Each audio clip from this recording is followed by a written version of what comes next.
नमस्कार। मैं doctor Sangeeta Dahiya, digital ग्राम के अध्यक्ष। आज आप सभी को कुछ बातें आप लोगों से शेयर करनी थी। पोस्ट तो मैं काफी टाइम से डालती आ रही हूँ, आप लोगों का काफी सहयोग मिला है, सपोर्ट मिला है, बहुत प्यार भी मिला है।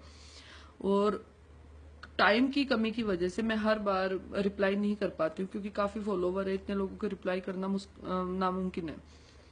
आज कुछ ऐसा हुआ है कि बात शेयर करनी जरूरी थी, क्योंकि एक संगठन को जब हम रिप्रेजेंट करते हैं तो काफी लोगों की आवाज बन जाती है। 5 लाख लोगों का समर्थन है हम लोगों के पास, जो वर्ल्ड वाइड मतलब मेरा संगठन काम कर रहा है, इंडिया में भी, आउट ऑफ इंडिया भी है। मुझे आज एक बात समझ नहीं आ रही है।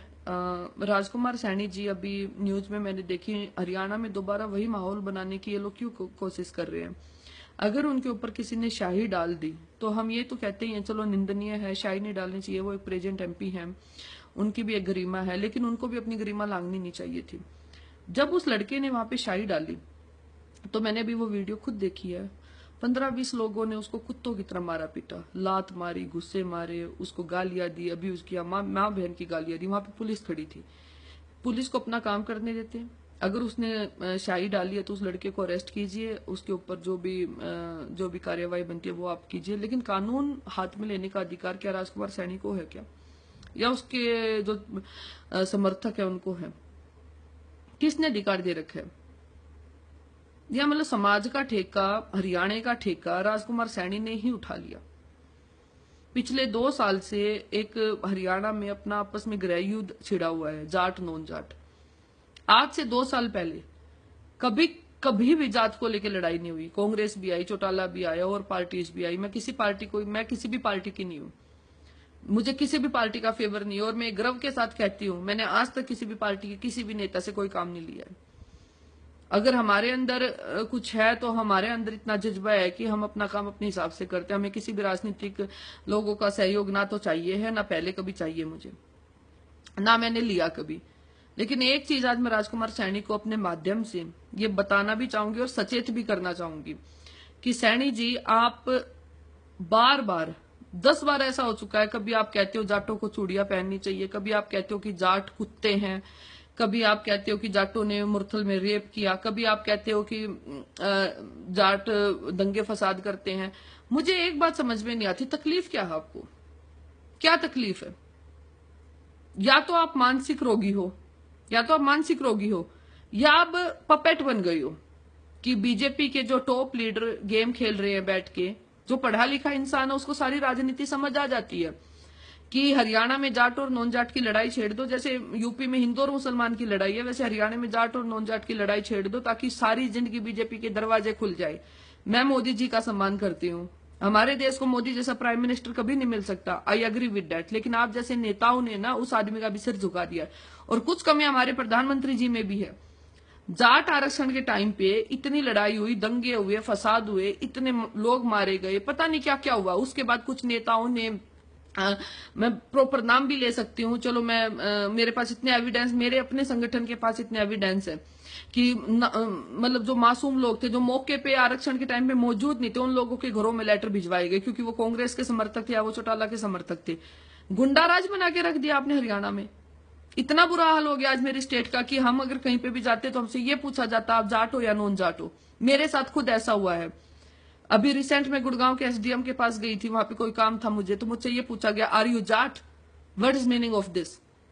आज से पहले तो कभी नहीं हुआ। हाँ, लेकिन आज मैं एक चीज कहना चाहूंगी, मुझे फक्र है, मैं जाट हूं, मैं जाट की बेटी हूं, मुझे ये बात फक्र है, और हम फक्र से कहेंगे हमारी मार्शल कौम है, क्योंकि हमें राजनीति नहीं करनी है। और हमारी कौम को कोई गालियां देगा, हमारी माँ को कोई गालियां देगा, जैसे हमारी कौम को कोई गालियां देगा, हमने चूड़ियां नहीं पहन रखी है और हम चुप नहीं बैठेंगे। अगर आप हर बार मैं अपने माध्यम से, अखबारों के माध्यम से, टीवियों के माध्यम से, हर बार हम लोग ये समझाने की आप लोगों को कोशिश करते हैं कि हम भाईचारा बनाना चाहते हैं। इवन हमने उसके लिए सद्भावना रैली की, समानता रैली की। मैंने खुद गांव-गांव में जाकर इतने लोगों को मैंने खुद समझाया। मेरा संगठन इस चीज पे काम कर रहा है कि आपस में लड़ाई झगड़ा ना करें लड़ाई झगड़ा करने से सिर्फ हमारी इकोनॉमी डाउन जा रही है, हमारे लोगों का नुकसान है। हमारे हरियाणा में कंपनियां नहीं बंद हो जाएंगी, बच्चों को नौकरियां नहीं मिलेंगी, रोजगार नहीं मिलेंगे। एक आम आदमी को है ना सैनी जी, सिर्फ रोटी की चिंता होती है, और आप जैसे जो लोग जिन्होंने इनफ पैसा कमा लिया, राजनीति में बैठ के अपनी रोटियां सेक रहे हो, आपका रिटायरमेंट का टाइम आ चुका, आपको क्या लगता है गंदी राजनीति करने से आप आगे सीएम बन जाओगे, आप नॉन जाट के नेता बन जाओगे? क्या लगता है आप लोगों को? हमने आपकी रैलियां देखी हैं, सुने मैंने आपके 2-4 भाषण। क्या बोलते हो आप उन भाषणों में? मैंने सुनी है 2-4 बातें। आज से 5 साल पहले आपको कोई जानता भी नहीं था। अरे शर्म आनी चाहिए। कुरुक्षेत्र से आप एमपी बने हो, वहां पे सबसे ज्यादा जाटों की वोट है। जाटों ने ही आपको एमपी बनाया होगा। हमने आपको एमपी इसलिए बनाया था क्योंकि हम लोग ये चाहते थे मोदी जी पीएम बने, इसलिए आपको एमपी नहीं बनाया था। राजकुमार सैनी जी कुछ बने। राजकुमार सैनी में ऐसी कोई क्वालिटी नहीं है कि हम आपको एमपी बनाते। हम सिर्फ ये चाहते थे कि बीजेपी में अगर मेजोरिटी बीजेपी की आएगी तो हम कम से कम हमारे देश को एक अच्छा प्रशासन मिलेगा। अगर सेंटर में बीजेपी है, स्टेट में बीजेपी है, तो कम से कम देश का डेवलपमेंट अच्छे से होगा, स्टेट का डेवलपमेंट अच्छे से होगा। लेकिन आप जैसे आज बड़े दुख की बात है, सुभाष बराला जी का बयान आया। आज बड़े दुख से, आज मैं दुख के साथ ये कह रही हूँ, मैं हमेशा बीजेपी को ये मानती थी, चलो भाई हमारे देश को कम से कम एक अच्छी गवर्नमेंट मिली है, गवर्नेंस अच्छी आएगी तो इकोनॉमी हमारे देश की राइज होगी। कम से कम हम किसी भी, मैं तो विदेशों में जाती रहती हूँ, मेरा काम बाहर चल रहा है, मैं फखर से आज कहती हूँ आई एम इंडियन। मैं फखर से कहती हूँ। आज से 2 साल पहले कांग्रेस के टाइम पे कोई नहीं जानता था कि इंडियन कौन है।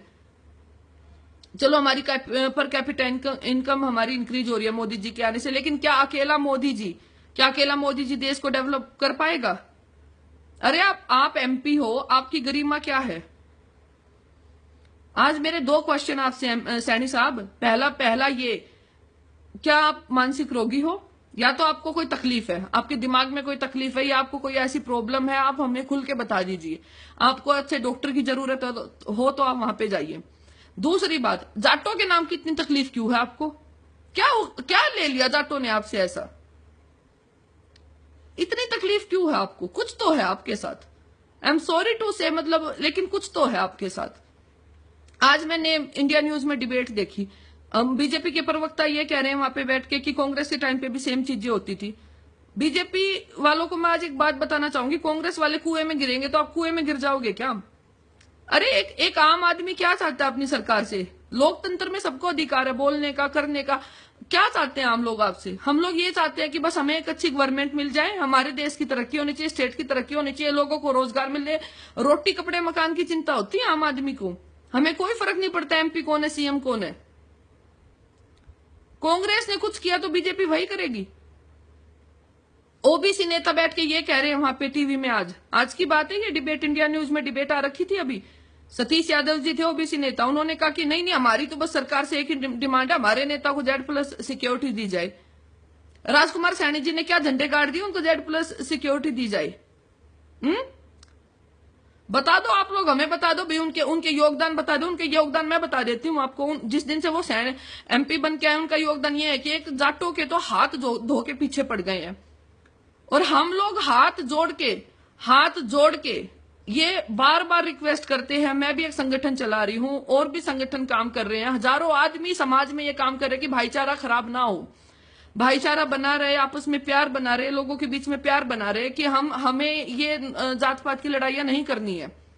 लेकिन मुझे नहीं समझ आता सैनी साहब, आप क्या चाहते हो? कुछ तो चाहते हो, लेकिन मैं आज आपको एक बात बताना चाहूंगी, जैसा बीज बोओगे ना वैसा काटोगे। अगर गलत करोगे आपके साथ गलत होगा। कोई किसी से नहीं डरता है। आज एक चीज बता देती हूँ, लाठियां चलवाने से, गोलियां चलवाने से, हमारे जाटों के बच्चे मरवाने से जाट चुप नहीं बैठेंगे। एक हद तक इंसान चुप रहता है। हम लोकतंत्र में रहते हैं, हम कानून बना सकते हैं ना, तो कानून को बिगाड़ सकते हैं। हमने कानून को बनाया है, ठीक है, हमारे संविधान में हमारा योगदान है, आम आदमी का योगदान है, हम टैक्स पे करते हैं, हमारा टैक्स जाके ये गवर्नमेंट चलती है। आप जैसे नेता जो जिस फैसिलिटी पे आप लोग राज कर रहे हो ना, वो हमारा टैक्स है, ठीक है। अगर हमें हमारा नेता बनाने का अधिकार है ना, तो हमारी चीजें डिमांड करने का भी अधिकार है। जाटों को इतना अधिकार है कि वो प्रोविजन में उठा सकते थे, वो संविधान में उठा सकते, भाई हमें रिजर्वेशन देना चाहिए, ठीक है। वो गवर्नमेंट डिसाइड करेगी वो देगी या नहीं देगी, लेकिन उन नेताओं, उन समुदाय को अब्यूज करने का, गालियां देने का किसी भी एमपी का कोई वो नहीं है। शर्म आनी चाहिए आप जैसे नेताओं को, जो मतलब पॉलिटिकल रोटियां सेक रहे हैं बैठ के। एक आम आदमी मर रहा है, लोग इतने दुखी हैं, डेवलपमेंट कोई हुई नहीं है। 2 साल से बातें करवा लो बस आप लोगों से बिठा के, एसी में बैठ के भाषण दे देते हो सारा दिन। Z+ चाहिए बस आप लोगों को। कोई डेवलपमेंट की है? कुरुक्षेत्र से एमपी हो आप, चलो मैं कुरुक्षेत्र जाती रहती हूँ, ऐसा कौन सा योगदान दे दिया कुरुक्षेत्र में आपने आज तक?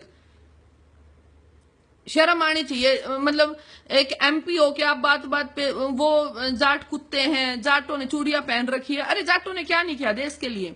हमारे समुदाय के लोग मतलब आर्मी में सबसे ज्यादा हमारा योगदान, हमारे जाटों के बच्चों ने इतना बलिदान दिया है, स्पोर्ट्स में हमारे जाटों के बच्चों ने इतना योगदान दिया, एजुकेशन में हमारे जाटों के बच्चों का इतने योगदान, आज अगर ब्यूरोक्रेट्स में भी हमारे इतने बच्चे जाने लग गए हैं।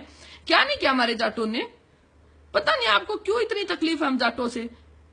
और मैं आज आपको एक चीज बताना चाहूंगी, मैं आपको पर्सनली एक चीज बता देती हूँ कि जाट दिल के सबसे अच्छे होते हैं। हाँ, हमारी बातें कड़वी हो सकती है, हमारी लैंग्वेज रूड है, लेकिन हमारे जैसा दिल किसी का नहीं होता। लेकिन हाँ, हम किसी का रिगार्ड कर सकते हैं ना, तो उसकी बातों का जवाब भी दे सकते हैं। आज मैं एक चीज बताना चाहूंगी आपको, अपने संगठन के माध्यम से, आप लोग सुधर जाओ। बस अपील है ये मेरी आप लोगों से, आप लोग सुधर जाओ। हम भाईचारा कायम करना चाहते हैं, लेकिन भाईचारा कायम करने के चक्कर में हम अपनी कौम को, अपने समुदाय के लोगों को, हमने चूड़ियां नहीं पहन रखी है। बस समझदार को इशारा काफी होता, हमने चूड़ियां नहीं पहन रखी है। जय हिंद।